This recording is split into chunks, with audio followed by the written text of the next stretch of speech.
बिस्मिल्लाहिर्रहमानिर्रहीम। कुर्बानी के मुतालिक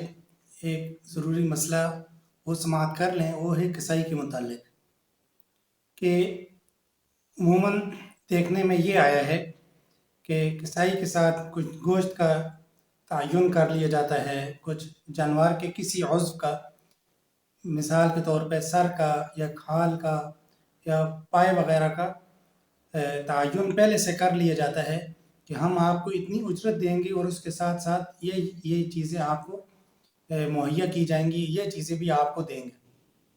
तो याद रखिए कि गोश्त को या जानवर के किसी भी उज़्व को बतौर उजरत के देना ये जायज़ नहीं है किसी तौर पर भी,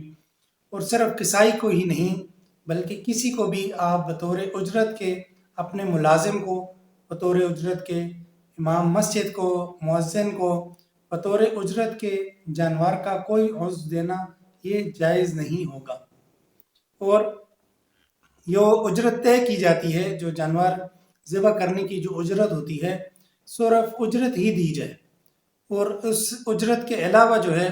वो बतौर हदिया के दिया जा सकता है, लेकिन अगर हम उसको उजरत के अंदर शुमार करेंगे तो वो उजरत देना वो ठीक नहीं होगा, क्योंकि जानवर का कोई भी उज़्व बतौर उजरत के देना, बतौर तनख्वाह के देना ये जायज़ नहीं है। इस अमर से बचना ये ज़रूरी है। तो जो जानवर की उजरत तय की जाती है तो वो भी पहले से ही तयशुदा हो। जानवर ज़िबा होने के बाद उजरत तय करना ये काम भी ठीक नहीं है, बल्कि जानवर ज़िबा होने से पहले ही उनकी उजरत मुतय्यन हो कि हम आपको कुल इतनी उजरत देंगे और इस उजरत के अंदर आपने हमें जानवर ज़िबा करके देना है, या इतनी उजरत हम आपको देंगे और आप हमें मुकम्मल गोश्त जो है वो तैयार करके देंगे। तो इस तरह ये मामला जो है वो हल किया जाए, ना ये कि बतौर